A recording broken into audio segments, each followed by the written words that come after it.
ஓம் முருகாவேல் முருகா வெற்றிவேல் முருகா. என் அன்பு குழந்தையே, நாளைய தினத்தில் நீ எனக்கு மனமகிழ்வோடு ஓடி வந்து நன்றி கூறுவாய். நடந்த விஷயத்திற்காக நீ எனக்கு நன்றி கூறும் நேரம் வந்து விட்டது. எத்தனை துன்பங்களை நீ வாழ்வில் சந்தித்திருந்த பொழுதிலும், எத்தனை சூழ்ச்சிகளில் நீ சிக்கி தவித்த பொழுதிலும், இந்த முருகன் உனக்கு உன் பக்கம் நான் இருப்பேன், உனக்கு துணை நின்று காப்பேன் என்று எவ்வளவு பக்தியோடு, எவ்வளவு விசுவாசத்தோடு நீ என்னை வணங்கி நிற்கின்றாய். என் அன்பு குழந்தையே, என்னிடம் முறையிட்டு சில விஷயங்களில் இன்னும் காத்திருப்பது எனக்கு பேராச்சரியத்தை ஏற்படுத்துகின்றது. என் குழந்தை, நீ எவ்வளவு நம்பிக்கை என் மீது வைத்திருந்தால் எல்லா விஷயமும் நடக்கும் என்று இப்படி காத்து கிடப்பாய். என்னுடைய பக்தர்களை காத்திருக்க வைப்பதில் ஒரு பொழுதும் விருப்பம் இல்லாதவன் நான். காத்திருக்க வைக்காமல் கேட்டதை கொடுத்து மகிழ்ச்சி அடைபவன் நான்.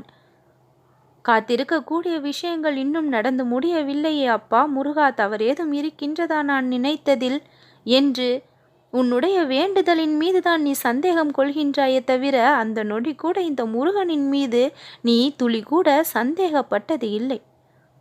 இப்படி உன்னுடைய வாழ்க்கையில் எனக்கு மிகப்பெரிய பங்கை கொடுத்திருக்கும் பொழுது, உன்னுடைய அதே வாழ்க்கையில் நான் மகிழ்ச்சியை மிக பெருமளவு வைக்க மாட்டேனா? நிச்சயமாக உன் வாழ்க்கையில் மிகப்பெரிய மகிழ்ச்சியை நான் கொண்டு வருவேன். பல கஷ்டங்களை அனுபவித்திருக்கின்றாய் என்றால் பல பக்குவங்களை பெற்றிருக்கின்றாய் என்று புரிந்து கொள். மனதளவில் பல விஷயங்களை நீ கற்று தேர்ந்திருக்கின்றாய்.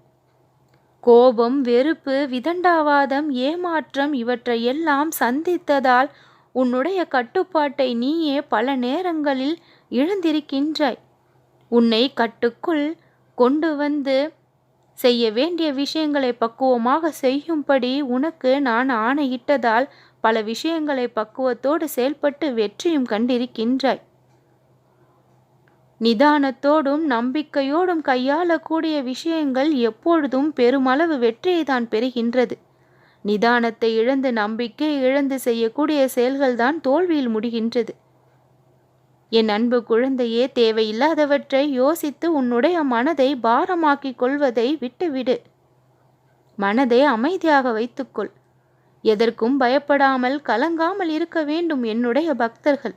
எது வந்தாலும் இந்த முருகன் நான் பார்த்து கொள்வேன் என்ற நம்பிக்கையை பல மடங்கு வைத்திருக்க வேண்டும். கோடி கோடியாக கொட்டி கொடுத்து வழிபாடு நடத்துவது கூட என் மனதிற்கு அந்த அளவிற்கு சந்தோஷத்தை தருவது இல்லை. ஆனால் ஒரு கணம் நீ என் மீது முழுமையாக நம்பிக்கை வைத்து என் முன் அமர்ந்து உன்னுடைய கஷ்டத்தை என் முன் கொட்டுகின்றாய் பார்க்கின்றேனே, அந்த ஒரு நிமிடம் நான் பெருமளவு மகிழ்ச்சி அடைகின்றேன். நீ கஷ்டப்படுவதை பார்த்து நான் மகிழ்ச்சி அடைகின்றேன் என்று சொல்லவில்லை. நீ என் மீது வைத்திருக்கும் அந்த நம்பிக்கையில் நான் வாழ்கின்றேன். அக்கணம் உன் கஷ்டங்களை காணாமல் போக ஆசிர்வாதமும் செய்கின்றேன். உன்னுடைய பிரச்சனைகள் எல்லாம் சரியாகிவிடும். என் வார்த்தைகளின் மீது நம்பிக்கை வை. இது வார்த்தைகள் அல்ல, வாக்கு. நல்லதே நடக்கும்.